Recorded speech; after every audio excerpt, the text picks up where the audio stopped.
Hello students, welcome to our current affairs session. In today's lecture, we will discuss some important current affairs of 27 जून 2024.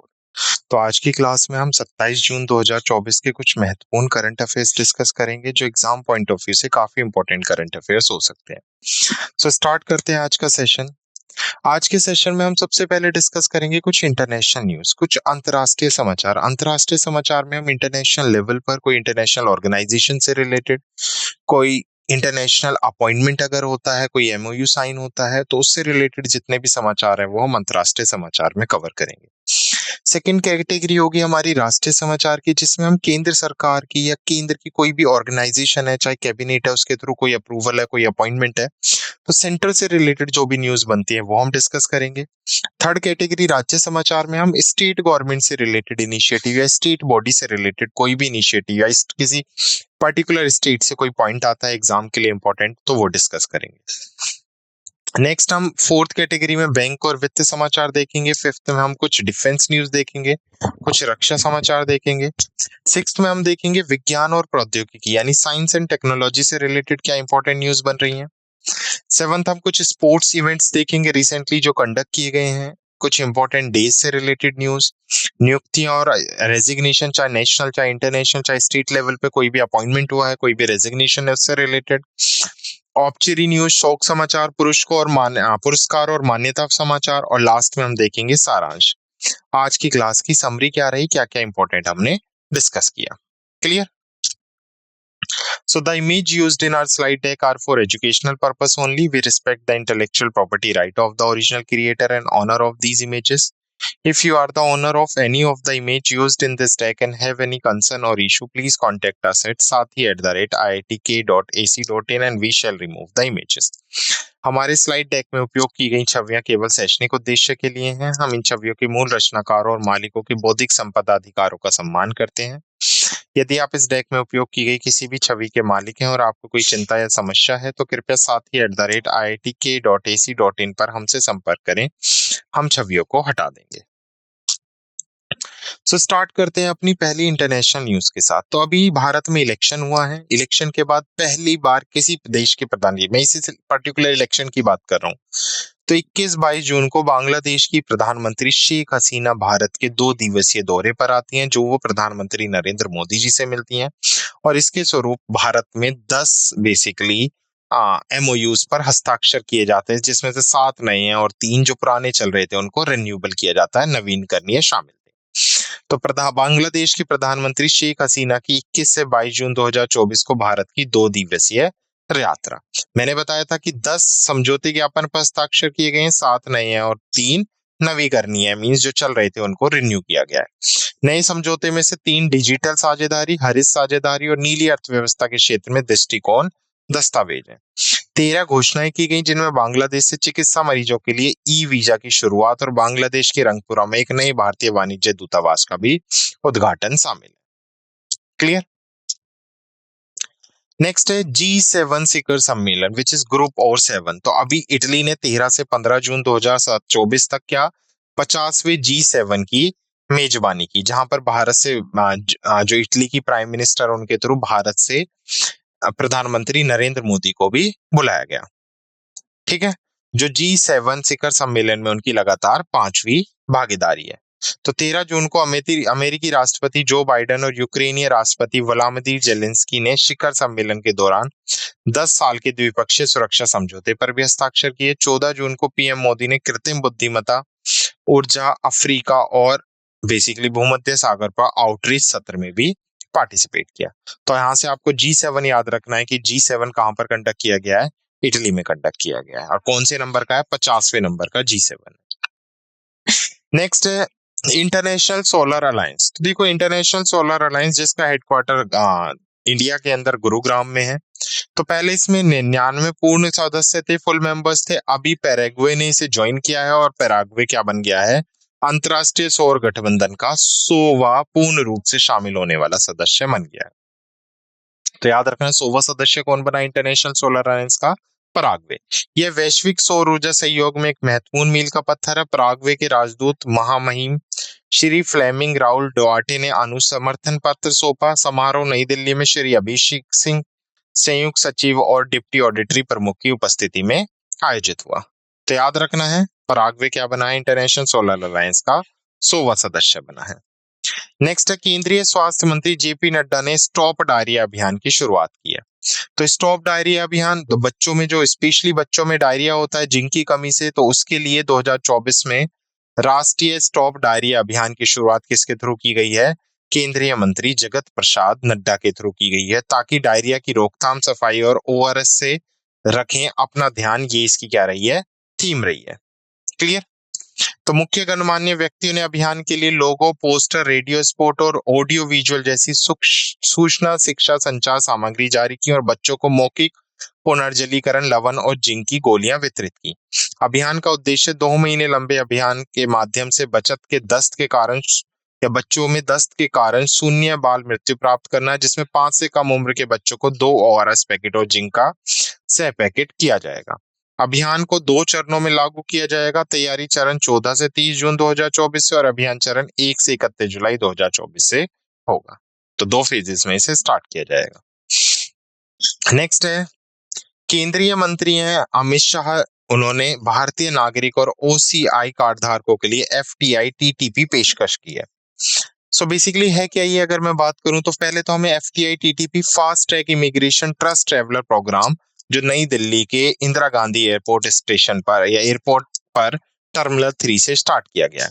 तो इसका basically purpose क्या है? जो migrates हैं उनकी process को इजीली वेरीफाई करके और ज्यादा इजी किया जा सके, ताकि वो तेजी से एक जगह से दूसरी जगह जा सके। क्लियर?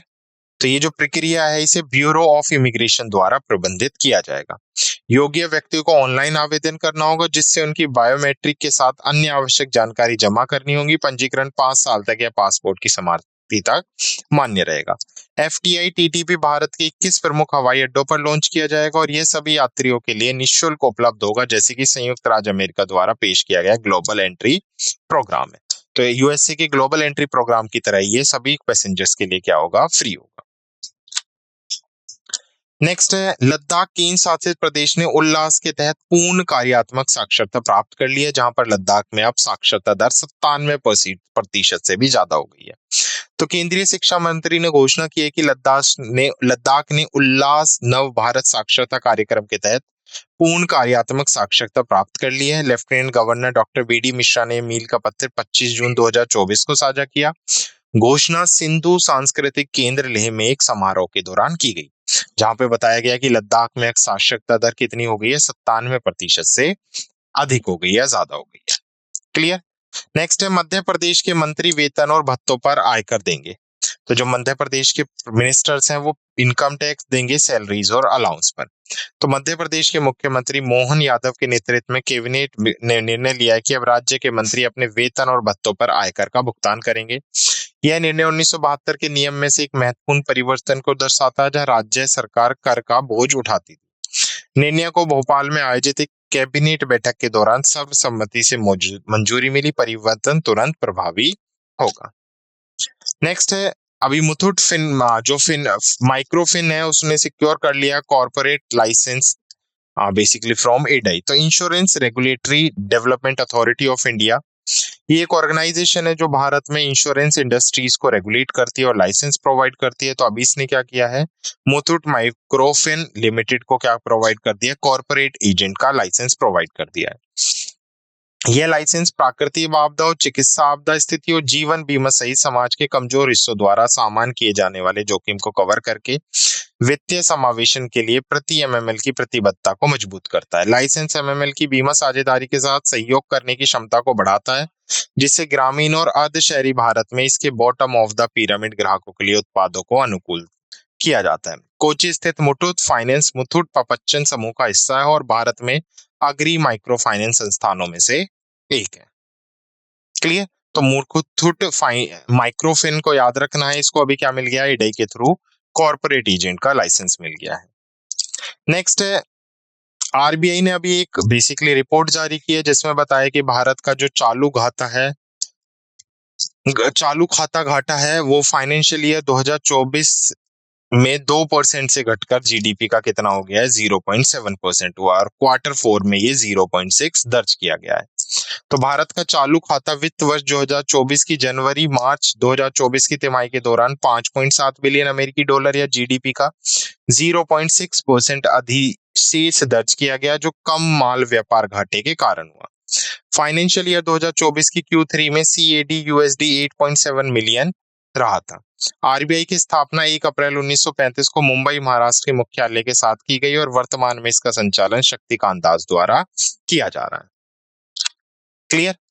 नेक्स्ट है आईसीआईसीआई बैंक का बाजार पूंजीकरण 100 बिलियन के पार मील का पत्थर छूने वाली छठी भारतीय कंपनी बनी। तो आईसीआईसीआई बैंक का जो बाजार पूंजीकरण है, जो मार्केट कैपिटलाइजेशन है, वो 25 जून को पहली बार 100 बिलियन के आंकड़े को पार कर गई है। यह बैंक इस मील का पत्थर हासिल करने वाला भारत का छठी कंपनी बन गई है। यह ICICI bank Reliance industries, Tata, HDFC और भारतीय एयरटेल की श्रेणी में शामिल हो गया है।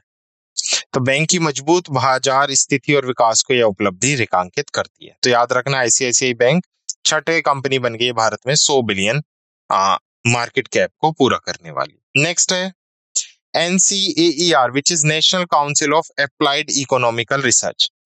तो अभी NCAER ने भारत की GDP growth rate financial year 2025 के लिए प्रेडिक्ट की है 7.5%। तो भारत फाइनेंशियल ईयर 25 में 7.5% की दर से बढ़ने की संभावना है अकॉर्डिंग टू NCAER। वृद्धि 7.5% के करीब भी पहुंच सकती है। भारतीय अर्थव्यवस्था में वृद्धि की गतिशीलता के बीच उच्च आवर्ती संकेतन लचीलापन दिखाते हैं। भविष्यवाणी NCAER की मासिक आर्थिक समीक्षा में की गई है। तो याद रखना, ये जीडीपी फोरकास्ट काफी इंपॉर्टेंट होती है। नेक्स्ट है बैंकिंग एंड फाइनेंशियल न्यूज। तो सेंट्रल इलेक्ट्रॉनिक्स लिमिटेड को मिनी रतन का दर्जा मिल गया, वो मिनी रतन की श्रेणी 1 में आ गई है। तो अभी केंद्रीय मंत्री जितेंद्र सिंह द्वारा ये प्राप्त किया गया, बेसिकली ये दर्जा दिया गया है सेंट्रल इलेक्ट्रॉनिक्स लिमिटेड को मिनी रतन का। सेंट्रल इलेक्ट्रॉनिक्स लिमिटेड की बात करें तो पहले ये घाटे में चल रही थी, अब घाटे से ये लाभ कमाने वाली पीएसयू बन गई है, तभी इसे किसका दर्जा मिला, मिनी रतन का। कंपनी ने लगभग 58 करोड़ रुपए का शुद्ध लाभ प्राप्त किया और लगातार तीसरे वर्ष भारत सरकार को लाभांश का भुगतान भी किया। क्लियर। तो याद रखना, सीईएल को किसका दर्जा मिला है, मिनी रत्न का।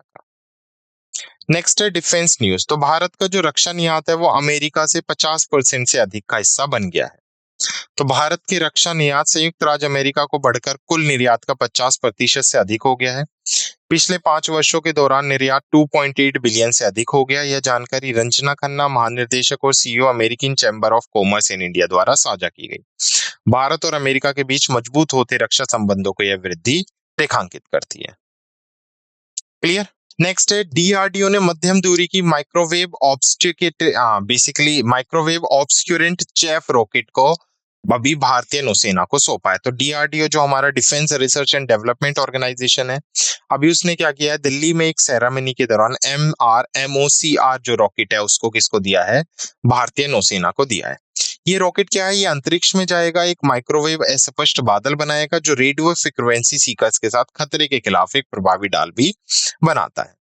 क्लियर। तो इसे स्पेस में छोड़ा जाएगा ताकि ये एक माइक्रोवेव अस्पष्ट बादल बना सके जो रेडियो फ्रीक्वेंसी में भी हेल्प करेंगे और बेसिकली इफेक्टिव शील्ड बनाएंगे अगेंस्ट थ्रेट। तो MOCR भारतीय नौसेना की रक्षा क्षमताओं को बढ़ाने की भी उम्मीद रखता है। क्लियर। नेक्स्ट है साइंस एंड टेक्नोलॉजी से रिलेटेड। तो इनसीलन बेसिकली ये न्यूयॉर्क स्थित एक इंश्योरेंस टेक SaaS प्लेटफॉर्म है जिसने अभी royal Sundaram general insurance company और भारतीय रेलवे खाद्य पान और पर्यटक जो नियम है जो IRCTC है उसके साथ मिलकर यात्रा बीमा वितरण में क्रांति लाने के लिए एक समझौता किया है। तो एक न्यूयॉर्क स्थित इंश्योरटेक बेसिकली एक प्लेटफॉर्म है जिसका नाम क्या है, इनसीलन, जिसने अभी किसके साथ, RSGI और IRCTC के साथ मिलकर एक टाई अप किया है ताकि जो यात्रा बीमा है उसको वितरित किया जा सके या उसको और ज्यादा सक्षम बनाया जा सके। तो RSGI ने IRCTC के साथ मिलकर इनसीलन के API प्लेटफॉर्म के माध्यम से टिकट खरीदने के साथ एम्बेडेड ग्रुप पर्सनल एक्सीडेंट बीमा पॉलिसी की पेशकश की है। इंटीग्रेशन को उच्च उपलब्धता के लिए अनुकूलित करने के लिए अमेजन वेब सर्विसेज क्लाउड का उपयोग करके लागू किया गया था, जिसमें न्यूनतम निवेश के साथ एक स्केलेबल समाधान पर ध्यान केंद्रित किया गया था। चेन्नई स्थित RSGI भारत से एक प्रमुख संपत्ति और दुर्घटना बीमा कंपनी है। तो IRCT RSGI जो भारतीय इंश्योरेंस कंपनी है which is royal Sundaram general insurance company limited और उसके साथ साथ इनसीलन, जो न्यूयॉर्क स्थित एक कंपनी है। तो इन तीनों का टाई अप हुआ है ताकि यात्रियों को यात्रा के समय बीमा प्रदान किया जा सके। नेक्स्ट साइंस एंड टेक्नोलॉजी से क्वेश्चन है। बेसिकली जो न्यूज बन रही है हमारी, मिनिस्ट्री ऑफ डिफेंस ने साइन किया है स्पेक्स पिक्सल के साथ 350वां आईडेक्स अनुबंधन लघु बहु पेलोड उपग्रहों को विकसित करने के लिए। तो जो मल्टी पेलोड सैटेलाइट्स हैं उनको डेवलप करने के लिए रक्षा मंत्रालय ने बेंगलुरु का स्थित एक स्पेस पिक्सल टेक्नोलॉजी है उसके साथ एक अनुबंधन किया है, जिसमें भारतीय वायुसेना के लिए 150 किलोग्राम तक के कई उन्नत पेलोड ले जाने में सक्षम एक लघु उपग्रह को डिजाइन और विकसित किया जाएगा। यह नवाचार के लिए रक्षा उत्कृष्टता पहल के तहत 350वां अनुबंधन है, जिसे mission differ space open challenge के तहत पहले आईडीएक्स प्राइम सैटेलाइट ग्रांट के रूप में प्रदान किया गया है। उसके साथ साथ ये जो कॉन्ट्रैक्ट साइन किया गया है ये अवस अहमद नदीम अल्दूरी जो सीईओ हैं स्पेस पिक्सल के, और अनुराग वाजपेयी जो एडिशनल सेक्रेटरी हैं डिफेंस प्रोडक्शन एंड सीईओ हैं आईडेक्स डिफेंस इनोवेशन ऑर्गेनाइजेशन के, उनके बीच में ये एग्रीमेंट साइन हुआ है। तो miniaturised satellite electronic optical infrared synthetic aperture radar और हाइड्रो बेसिकली जो हाइपर स्पेक्ट्रल पेलोड्स है उसको ले जाने में सक्षम है, जिससे पृथ्वी अवलोकन और रक्षा क्षमताओं में परिवर्तन की उम्मीद है। तो एक तरह से अर्थ ऑब्जर्वेटरी होगा, 150 केजी तक ये बेसिकली बाहर ले जा सकता है, किलोवाट ले जाने में सक्षम है ये लघु जो उपग्रह है जिसको अभी डिजाइन किया गया है। क्लियर। नेक्स्ट है इसरो ने पुष्पक पुनः प्रयोजक पर्यवेक्षण वाहन which is reusable launch vehicle का third consecutive landing experiment successful या सफलतापूर्वक किया है। तो 23 जून 2024 को इसरो ने कर्नाटक के चित्रदुर्ग में एरोनॉटिकल टेस्ट रेंज में पुष्पक पुनः प्रयोजक प्रक्षेपण वाहन स्वात लैंडिंग प्रयोजन का संचालन किया। यह लैंडिंग 2023 और मार्च 2024 में आयोजित RLV फर्स्ट एक्सरसाइज 1 और LEX-2 मिशन की सफलता के बाद प्रयोगों की एक श्रृंखला में तीसरी और अंतिम है। मिशन ने LEX-02 मिशन से पंखों वाले शरीर और उड़ान प्रणाली का पुनः उपयोग किया, जो पुनः प्रयोजन उड़ान प्रणाली को डिजाइन करने की इसरो की क्षमता को प्रदर्शित करता है। पुष्पक पंख वाला वाहन को एक IF चिनूक हेलीकॉप्टर द्वारा 4.5 किलोमीटर की ऊंचाई पर उठाया और छोड़ा गया, जिसने स्वाय रूप से एक सटीक लैंडिंग करने के लिए युद्धाभ्यास किया। Clear. Next is sports news. तो ऑस्ट्रेलिया टीम के बेसिकली क्रिकेटर हैं डेविड वार्नर, जिन्होंने अभी इंटरनेशनल क्रिकेट फॉर्म से यानी अंतरराष्ट्रीय क्रिकेट से संन्यास ले लिया है। तो डेविड वार्नर ने आधिकारिक रूप से अंतरराष्ट्रीय क्रिकेट से संन्यास ले लिया। वो लगातार 15 साल से ऑस्ट्रेलियाई टीम में रहे हैं और जिन्होंने अलग अलग डिफरेंट कैटेगरीज में मैच खेले, इंटरनेशनल T20। तो उनकी सेवानिवृत्ति ऑस्ट्रेलिया के सुपर 8 चरणों में T20 विश्व कप से बाहर होने के बाद हुई। वार्नर को क्रिकेट इतिहास के सबसे गतिशील खिलाड़ियों में से एक के रूप में माना जाता है। Clear. Next important day news. तो जब हम इंपॉर्टेंट डेज की न्यूज की बात कर रहे हैं तो 26 जून को हमने international day against drug abuse and illicit trafficking 2024 celebrate किया है। तो संयुक्त राष्ट्र के थ्रू ये यूनाइटेड नेशन ने डिक्लेयर किया था कि हर साल 26 जून को हम अंतर्राष्ट्रीय जो नशीली दवाएं हैं उनके दुरुपयोग और अवैध तस्करी के खिलाफ प्रतिवर्ष 26 जून को एक दिवस के रूप में सेलिब्रेट करेंगे, ताकि जो अवैध दवाएं हैं उनके कारणों से होने वाली सामाजिक समस्याओं के प्रति लोगों में जागरूकता पैदा हो। 2024 के इस कैंपेन की अगर मैं थीम की बात करूं तो थीम है सबूत स्पष्ट है, रोकथाम में निवेश करें। जो थीम बेसिकली मादक पदार्थों के दुरुपयोग से लड़ने में रोकथाम के महत्व पर केंद्रित है। संयुक्त राष्ट्र महासभा ने इस दिन को मनाने के लिए 1987 में प्रस्ताव रखा था। संयुक्त राष्ट्र मादक पदार्थ और अपराध कार्यालय which is United Nation Office on Drug and Crime control हर साल इस दिन को वार्षिक रूप के में बेसिकली विश्व मादक पदार्थ रिपोर्ट जारी करता है, जिसमें वैश्विक मादक पदार्थ उपयोग और बाजारों को उजागर किया जाता है। तो याद रखना है 26 जून को मादक पदार्थों के दुरुपयोग और अवैध तस्करी के खिलाफ अंतर्राष्ट्रीय दिवस। नेक्स्ट 26 जून को ही हम एक और दिन सेलिब्रेट करते हैं international day in support of victim of torture. तो जो यातना पीड़ित है उनके समर्थन में अंतर्राष्ट्रीय दिवस। तो संयुक्त राष्ट्र का यातना पीड़ित के समर्थन में अंतर्राष्ट्रीय दिवस प्रतिवर्ष 26 जून को मनाया जाता है, ताकि जो यातना के अपराध का विरोध किया जा सके और दुनिया भर में जो यातना पीड़ित और बचे हुए लोग हैं उनको समर्थन प्राप्त किया जा सके या समर्थन दिया जा सके। इस दिन का उद्देश्य यातनाओं को समाप्त करना है, जो बेसिकली टॉर्चर है उसको इरेडिकेट करना है, और यातना और अन्य कुर अमानवीय या अपमानजनक व्यवहार या दंड के खिलाफ संयुक्त राष्ट्र सम्मेलन का समर्थन करना है। ये इस बार इसका 27वां संस्करण है, जिसको संयुक्त राष्ट्र महासभा ने 1997 में घोषित किया था और पहली बार इसे 26 जून 1998 को मनाया गया था। तो पहली बार कब सेलिब्रेट किया गया? 26 जून 1998। नेक्स्ट है 12वां पासपोर्ट सेवा दिवस। तो पासपोर्ट सेवा दिवस जो है वो हम 24 जून को बनाते हैं। 24 जून को ही क्यों बनाते हैं? क्योंकि 24 जून को ही पासपोर्ट एक्ट 1967 पास किया गया था। तो उसी के उपलक्ष्य में 24 जून को पासपोर्ट दिवस के नाम में मनाया जाता है। इसका मुख्य उद्देश्य है कि पासपोर्ट महत्वपूर्ण यात्रा दस्तावेज के रूप में कार्य करे और जो देश के विकास को भी प्रभावित करे। 2024 का पालन 22 से 24 जून 2024 से दिल्ली में 3 दिवसीय क्षेत्रीय पासपोर्ट अधिकारी सम्मेलन के साथ हुआ। मिनिस्ट्री ऑफ एक्सटर्नल अफेयर्स ने 2023 में भारतीय नागरिकों को 1.65 करोड़ पासपोर्ट संबंधित सेवाएं प्रदान की, जिसमें पासपोर्ट और संबंधित सेवाओं में 15% की वार्षिक वृद्धि हुई है। तो पासपोर्ट या 12वां पासपोर्ट दिवस। विश्व प्रशीतन दिवस विच इज वर्ल्ड रेफ्रिजरेशन दिवस 2024। तो 26 जून को हम विश्व रेफ्रिजरेशन दिवस के रूप में मनाते हैं, ताकि रेफ्रिजरेशन, एयर कंडीशन और हीट पंप तकनीकों की महत्वपूर्ण भूमिका के बारे में लोगों को जागरूक किया जा सके। तो जो एयर कंडीशनिंग है, हीट पंप टेक्नोलॉजीज है, उसके बारे में अवेयरनेस फैलाने के लिए ये दिन सेलिब्रेट किया जाता है। इस बार की थीम की बात करें तो तापमान महत्वपूर्ण है, जो समाज में तापमान नियंत्रण की महत्व को उजागर करता है। तो थीम इज टेम्परेचर मैटर्स। तो WRD RACHP क्षेत्र में करियर के अवसर को बढ़ावा देता है और ठंडे और गर्म वातावरण प्रदान करने में इस क्षेत्र की तकनीकी विशेषताओं को भी उजागर करता है। लॉर्ड केल्विन जो थर्मोडायनेमिक्स के अग्रणी थे, उनकी जयंती को मनाने के लिए यह दिन समर्पित है और पहला दिन 26 जून 2019 को मनाया गया था। तो फर्स्ट वर्ल्ड रेफ्रिजरेशन डे कब मनाया गया? 26 जून 2019 को। और अभी ये 26 जून को दोबारा से इस बार सेलिब्रेट किया गया विद द थीम ऑफ तापमान महत्वपूर्ण है। नेक्स्ट, MSME के लिए दिन सेलिब्रेट किया जाता है, ताकि जो वर्ल्ड में जो छोटे मोटे व्यापारी हैं या micro small and medium enterprises हैं, उनके रोल को बेसिकली बताया जा सके कि किस तरह से वे इकोनॉमी और कम्युनिटी में हेल्प कर रहे हैं। तो हर साल 27 जून को हम सूक्ष्म, लघु और मध्यम आकार के उद्यम दिवस के रूप में सेलिब्रेट करते हैं। 2024 की अगर मैं थीम की बात करूं तो सूक्ष्म, लघु और मध्यम आकार के उद्यमों की शक्ति और लचीलापन का उपयोग करके सतत विकास को तेज करना और कई संकट के समय में गरीबी को समाप्त करना। तो काफी बड़ी थीम है, याद रखनी है ये। MSME की क्षमताओं को संयुक्त राष्ट्र के सतत विकास लक्ष्य की और प्रगति को बढ़ावा देने के लिए पहचानने वाला यह विषय है।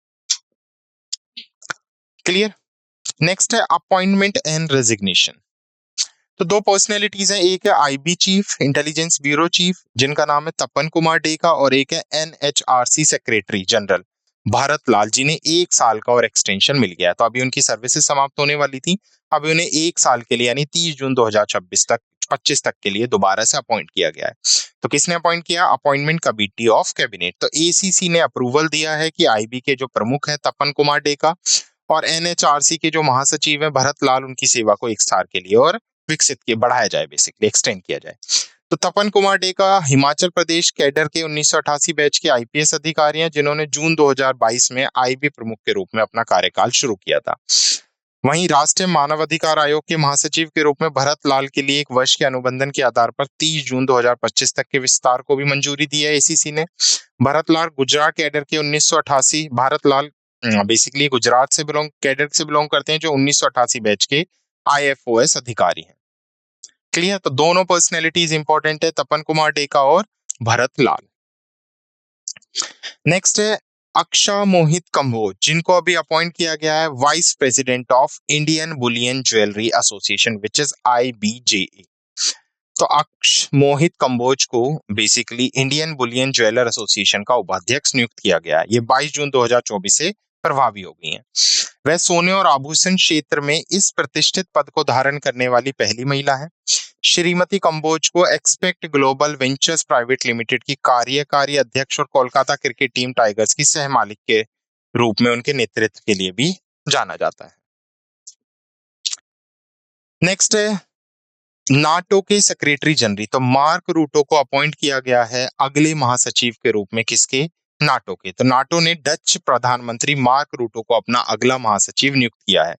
यह निर्णय 75वीं वर्षीय गठबंधन की एक महत्वपूर्ण मील का पत्थर है। रूटो की नियुक्ति एक ऐसे समय पर हुई जब नाटो आने वाले वर्षों में महत्वपूर्ण चुनौतियों का सामना कर रहा है। उनकी नेतृत्व क्षमता में इस चुनौती के बीच गठबंधन को दिशा मिलने की भी उम्मीद है। तो सिंपल याद रखना, मार्क रूटो, जिनको अभी नाटो के अगले महासचिव के रूप में नियुक्त किया गया, और कहां से बिलोंग करते हैं ये? Dutch. Next is obituary news.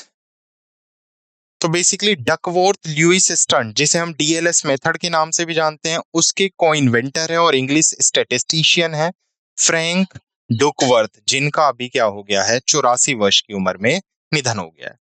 तो इंपॉर्टेंट पर्सनैलिटीज है Frank Duckworth, basically DLS method को को इन्वेंटर थे ये। तो उन्हें 1974 में रॉयल स्टैटिस्टिक्स सोसाइटी का फेलो चुना गया और 2004 में आरएसएच द्वारा सोसाइटी के लिए उत्कृष्ट सेवाओं के लिए चैम्बर मेडल से भी इन्हें सम्मानित किया जा चुका है। उसके साथ साथ जो डीएलएस मेथड है, जिसे फ्रैंक डकवर्थ और टोनी लुइस ने आविष्कृत किया था, ये एक गणितीय जनगणना है जो बारिश के कारण क्रिकेट मैच में बांधा आने पर लक्ष्य स्कोर की गणना करती है। जिम्बाब्वे और इंग्लैंड के बीच जनवरी 1997 में एक मैच में इस विधि का पहली बार उपयोग किया गया था और 1999 में इंटरनेशनल क्रिकेट काउंसिल ने इसे ऑफिशियली अडॉप्ट कर लिया। क्लियर?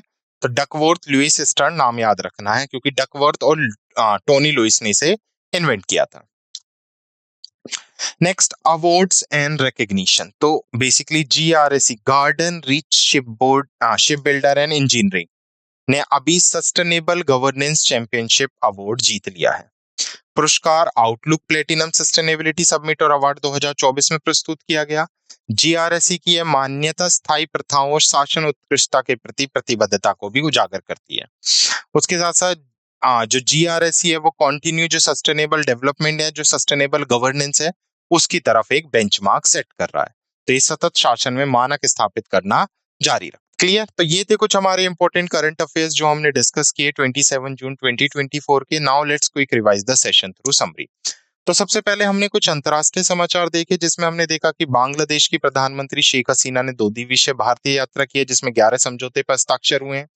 उसके बाद हमने देखा G7 का 75वां संस्करण जो है सम्मेलन, वो इटली सेलिब्रेट कर रहा है, इटली में आयोजित किया जा रहा है।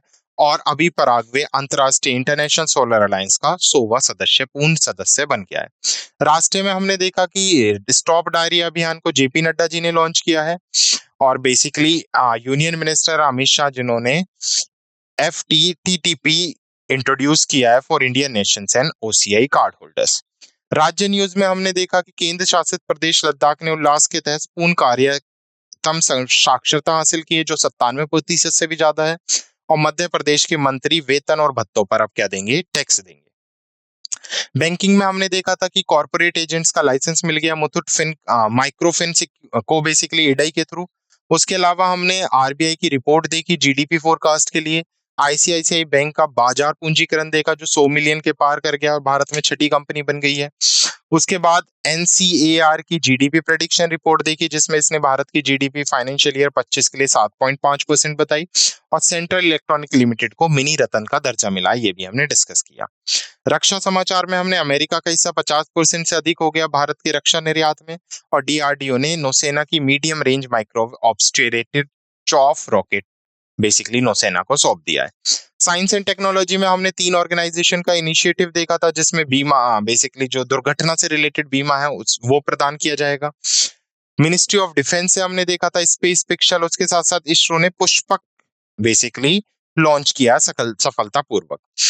स्पोर्ट्स में हमने डेविड वार्नर ने अंतरराष्ट्रीय क्रिकेट से संन्यास ले लिया, ये इंपॉर्टेंट न्यूज देखी। इंपॉर्टेंट डेज में नशीली दवाओं के दुरुपयोग और अवैध तस्करी के खिलाफ अंतरराष्ट्रीय दिवस देखा। यातनाओं के शिकार लोगों के समर्थन में अंतरराष्ट्रीय दिवस, जो हमने 26 जून को मिलाया। महत्वपूर्ण दिनों की खबरों में अगर मैं बात करूं तो 12वां पासपोर्ट सेवा दिवस, विश्व प्रशीतन दिवस और MSME डे हमने देखा है। अपॉइंटमेंट एंड रेजिग्नेशन से बात करूं तो तंवर कुमार डेगा और भरत लाल को रिस्पेक्टिवली बेसिकली IB और NHRC के सेक्रेटरी जनरल की पोस्ट से 1 साल के लिए और एक्सटेंड कर दिया है। इंडियन बुलियन ज्वेलर एसोसिएशन की पहली महिला उपाध्यक्ष अक्ष मोहित कंबोज को बनाया गया और मार्क रूटो अब नाटो के अगले महासचिव के रूप में नियुक्त किए गए हैं। शोक समाचार में हमने देखा था DLS मेथड के जो फाउंडर थे, ये को-इन्वेंटर थे फ्रैंक डकवर्थ, उनकी अभी डेथ हो गई है। और पुरस्कार में हमने देखा कि सस्टेनेबल गवर्नेंस चैंपियनशिप का अवार्ड GRSE को दिया गया है। क्लियर? तो ये थे कुछ हमारे इंपॉर्टेंट करंट अफेयर्स जो हमने डिस्कस किए। I hope you like this session. Thank you.